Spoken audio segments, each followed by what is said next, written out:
This is SelfWork, and I'm Dr. Margaret Rutherford. At SelfWork, we'll discuss psychological and emotional issues common in today's world and what to do about them. I'm Dr. Margaret, and SelfWork is a podcast dedicated to you taking just a few minutes today for your own self-work. Hi, and welcome back to SelfWork. I'm Dr. Margaret Rutherford. I'm a clinical psychologist out of Fayetteville, Arkansas, and I began this podcast 2 years ago to extend the walls of my practice and to reach out to those who may be new to mental illness, have just been diagnosed, and want to find good information about it.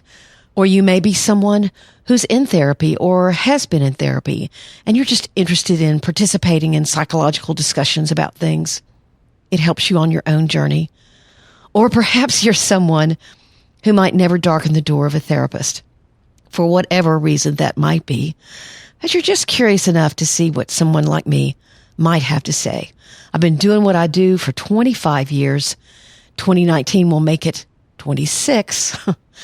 And I'm passionate about what I do. And if I can share some of the wisdom that I've learned from my own patients and a little bit from my own life, then I hope that will be helpful to you. I think we all have a little bit of wisdom.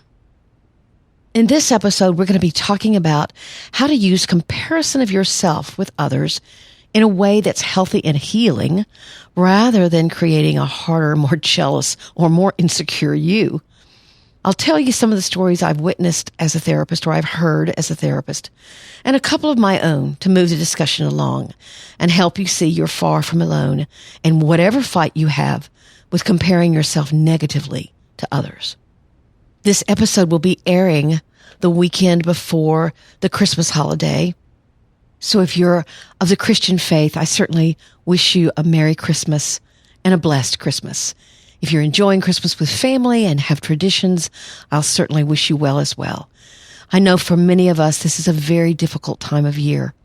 And so I hope even with this particular segment on comparing yourself with others, it will help you realize that we all have our vulnerabilities, even though it may look like that other people have the life that you would want. To those of you who have just finished celebrating Hanukkah, I hope that season went well and was meaningful for you. So holiday greetings to all of you.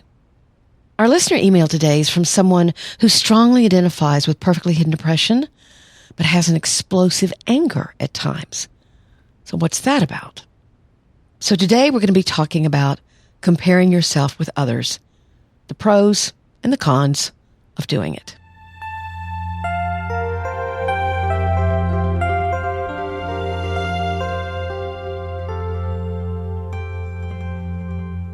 I'm about to tell you a true story, and this story could only really happen in a therapy practice in a fairly small town, which Fayetteville, Arkansas, could certainly be considered one. I had a female patient. She was a mom. She had her kids in a local school. My son had actually been to that school, so I kind of knew the physical layout. She'd come in to work on abuse from her past, and what she hated about herself was how she worked so hard to stay away from painful feelings. So this is what she told me. When I take my kids to school, all I do is wave and say hi to everyone. I have to be right in the thick of things. I practically ignore my own child. And you know, it's not because I'm that outgoing. I'm just scared that other people won't like me. Then there's this lady who brings her child to school. She quietly walks in and they look like they're talking and laughing together. She's so calm. They hold hands and she walks her child to their classroom. I wish I was like that. But I'm way too insecure. I'd be afraid others would think I was snobby or something. So there was plenty to work on there, right? Right. But what was curious was that about the same time, I had another female patient. She was struggling with anxiety, moderate depression, and a tendency to isolate. One day, these were her words. When I walk my daughter into school, I'm so self-conscious that all I can manage is to cling to her hand, my head down, and get her into her classroom before anyone says anything to me. My heart is racing, but I try to hide how nervous I am. There's this other mother there. She's so comfortable in her skin. She obviously knows everyone. I'm sure her kids are always invited to play. I wish so much I could just say hello, but I wouldn't fit in. So I get out of there as quickly as possible. Now, if you've read between the lines, you know the punchline, right? They were talking about one another. Of course, I couldn't tell them that, but I knew, and this is no joke. It was an amazing circumstance. But what it points out is what we believe about others can be mind-boggling and not accurate. And comparison can truly be the thief of joy. Often we see others as possessing the very attributes or skills or experience we wish we had, and we put ourselves down because we don't. We may never realize that they have their own struggles underneath whatever they display. You know, it's one of the gifts of being a therapist. I've met hundreds of people who come to me because they're struggling with something, a mental issue, a relationship problem. But I know that no one in their world knows. And I'm not just talking about perfectly hidden depression. I'm talking about is that we never know what the backstory is of someone's life. Unless we're really close to them, we never know. And yet we live in a world of comparison. Your work urges you constantly to perform at the top of your game and gives bonuses to only those that reach a certain level. Neighborhood associations pass out warnings if your yard isn't groomed well enough. And social media isn't helping. On Facebook, Instagram, Snapchat, you can see how many likes or comments someone's post has received, and then, of course, turn around and compare it to yours. I have to tell you a funny story. This time it's on me. The first year our son was in, actually, it was that very same school I was talking about. They had a Halloween party, and one of the games was a cakewalk, and parents were supposed to bring contributions, food, desserts and stuff. So I baked a pumpkin pie for that walk. Now, I'm not a baker, but I was trying. I raised my hand and said I'd do it. After the pie had cooled a bit, I even, for some extra stuff, put a few M&Ms on the top, thinking it looked quite chic. So I took my pie in, and right before I took off the aluminum foil, I saw the other desserts. They were beautifully decorated, beribboned, shrink-wrapped, mile-high visions of sweetness. There were huge baskets of cookies and candies that looked like they'd come out of the Food Network kitchen. I was already embarrassed by my humble contribution. But then I took off the aluminum foil and saw to my dismay that the M&Ms had melted. The pie looked like someone had thrown up on it, frankly, and didn't stand a chance against these other incredible displays. So what I did is I hastily bribed my son and a couple of his friends with the promise of burgers and fries if they did the walk until they won and got my pie off that table. I obviously won't forget it, and I have not contributed another pie. Now, let's make sure we recognize that competition isn't a bad thing. If you win and keep winning in perspective and remain humble, it's wonderful. And then sometimes you lose. You learn to handle it. You hopefully keep trying, or you move on to something else that maybe you have more of a natural inclination toward. But comparison is different from competition. It can be used so easily to find fault with yourself, and it's not helpful. As a therapist, I've never actually been able to compare myself with other therapists. I'm not in the room hearing what they say or do unless they write a book and tell me what it is. So that is an easy way to take comparison off the table.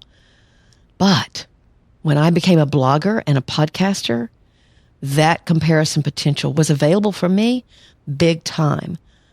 And so I, just like the rest of you, have to struggle with, well, how am I in the lineup? Where do I stand? And I can be very competitive, but comparison that's helpful is very different from comparison that is not. So here are 5 ideas that will hopefully help you and me to create healthy comparison, but not allow it to steal your own joy and happiness. Here's number 1. Remember that we're all on a spectrum. There is someone today that's noticing you, seeing things in you that are worthy. Now, you may never be aware of it, but they watch you walking your dog, or they watch you getting to work. They sit by you in the subway. They notice you. You may never be aware of it, but please don't forget that you could be being admired just as easily. We're on a spectrum. There are always going to be people who are doing better than you, or whatever the definition of better is. And there are people who may be struggling more than you are. Just like my story of the two moms, what they're believing about you may surprise you because it's not really your reality. But it's a mistake to assume that no one is noticing you. Here's my second idea. We can grow by emulating that which we admire. Emulating, we're trying to copy, we're trying to learn from someone else. You watch a YouTube video to learn how to do something, right? And then you emulate that video. You try to do it the same way. I should have watched a YouTube video on how to decorate a pumpkin pie. So when you're wanting to copy or emulate something you admire, you have to do yourself a favor and not to think of yourself as less than because you're still learning. You have to be more objective than that and use it for good. You know, I do this all the time at the gym. I'm not very athletic, but I watch those that are work with the machines. And then I try to do what they're doing as I can, of course. I don't have their ability, but I can watch their technique and try to emulate that. And then I can get better. Here's a third idea. Comparison, even healthy comparison, can sometimes turn viciously competitive. And that can lead to doing things or saying things that will demean you in the long run. With competition, there can only be one actual winner. And jealousy can seep in. You can start coveting what someone else has or is, which means you don't want them to have it or enjoy it. You want it for yourself. It's not a great character trait and can lead to incredible bitterness. So sometimes when you don't win or when you lose something that was valuable to you, for example, a marriage or a friendship, you think, well, why did that end? I lost. You can also say to yourself, what did I learn in the process of that relationship, of that marriage? If I didn't get the job, what did I learn in the process of preparing for the interview? It's the focus, instead of being on the end game, is on the process of learning. The fourth idea is that it's good to realize that others are self-conscious. I always tell my socially anxious people to look around a party when they screw up their courage to go. Because if they start noticing, they'll notice that other people are socially anxious as well. You'll see someone picking up all the dishes or helping out with the organizer of the party. They're giving themselves a task to handle their anxiety. Or like the moms, you'll notice that someone stays intently talking to just one person, or the other person flits from group to group. We're all self-conscious. And we all think that other people know or can see our insecurities, and that's probably not true. Most folks are, as a whole, too self-conscious to analyze you. They're thinking about themselves. They're likely even to tell themselves things about you that you would never imagine, just like, again, the moms. Just think how many times you may have laughed with a friend. You know, when I first met you, I thought you were blank, blank, blank.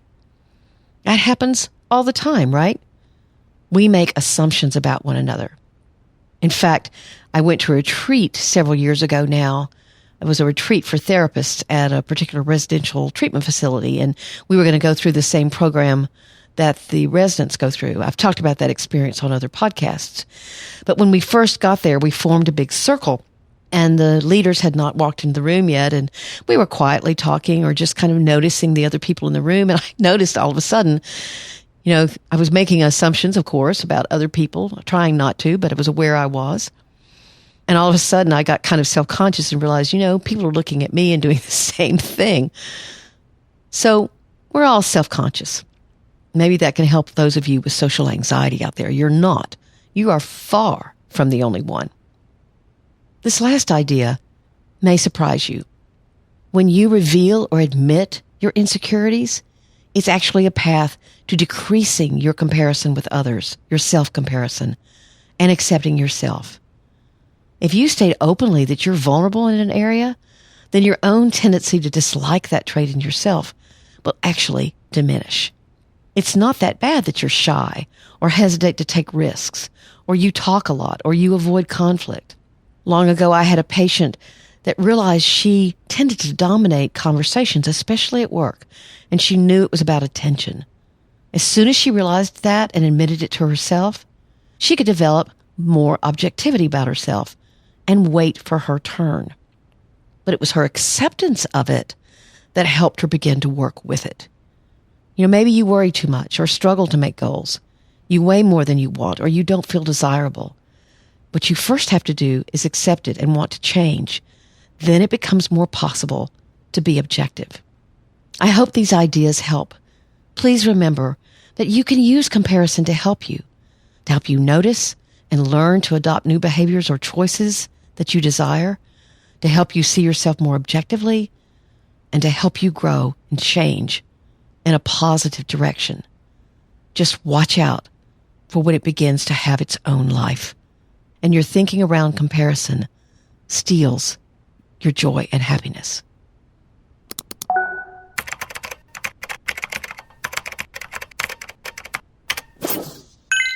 The listener email today is from someone who identifies pretty strongly with perfectly hidden depression, but also describes really explosive anger outbursts.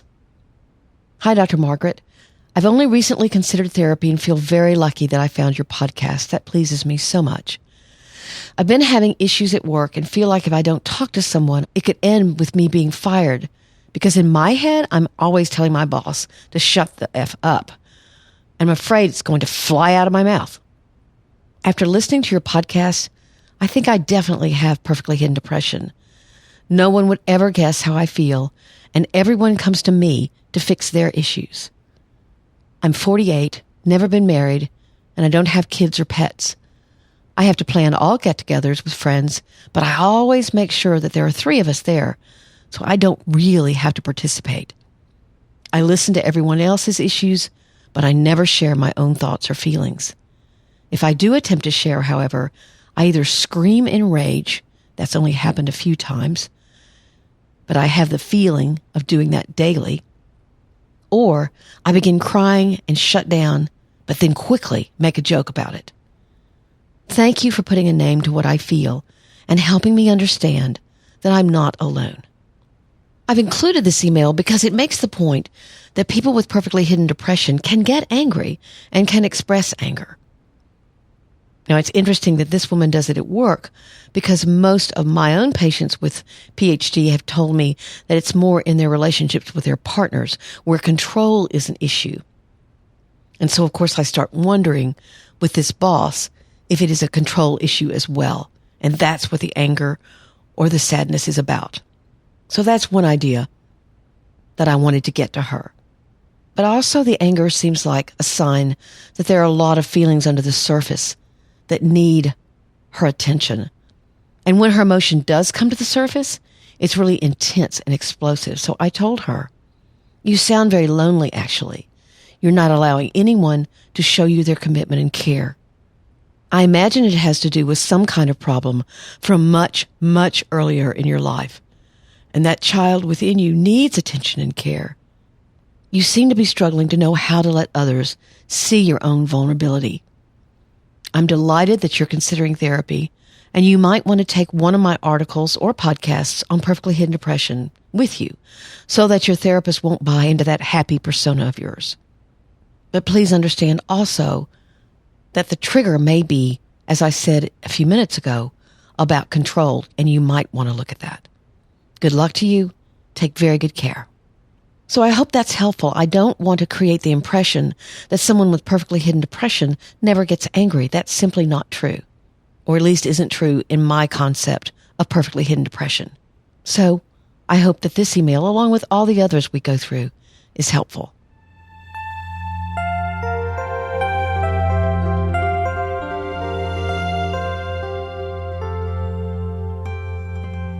I want to thank you today for listening to SelfWork. I love that I'm getting emails from so many of you. It's truly an honor and a pleasure to answer them and to hear from you. It helps me know who you are, why you listen, what you're struggling with, what you like about SelfWork, what you don't, what you wish were different. So feel free to leave me a comment or a rating or a review anywhere you listen, but especially on iTunes because, of course, that's a prominent way that people listen to podcasts. The most recent review, which was a very positive one, said, "For years I had no idea what was wrong with me. I didn't know I was depressed, only that something was wrong and I had to keep it to myself. I ran across this podcast just in time and nearly wept as Dr. Margaret described me as she unwrapped perfectly hidden depression. I wasn't sad, morose, lethargic like other podcasts described, but I was a pressure cooker about to explode. Now I know why. These podcasts are short enough, professionally done, and relevant. I've recommended it to a few friends already. Nice work, Dr. M. Keep it coming." Thank you so much for letting me know this and by writing it in a way that other people can see. That means so much to me. And you have my gratitude. And thanks for telling your friends. Good old word of mouth is wonderful, and I appreciate that. You can also subscribe on my website, drmargaretrutherford.com, and not only will you get a free copy of my ebook, 7 Commandments of Good Therapy, which helps you choose a really good therapist. You'll also get a weekly newsletter, no more, no less, I promise, which includes my weekly blog post and my weekly podcast, as well as other interesting things that might be going on, but it's very short and sweet, just like the podcast. So I'd love for you to do that.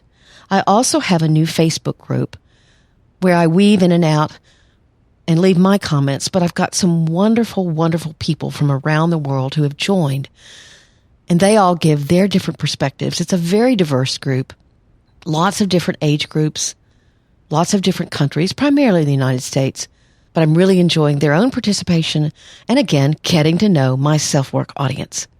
It's at facebook.com/groups/selfwork. That's facebook.com/groups/selfwork. Would love to hear from you. So thank you for being here on this episode 108 of SelfWork. I'll be with you next week. Take very good care. I'm Dr. Margaret, and you've been listening to SelfWork.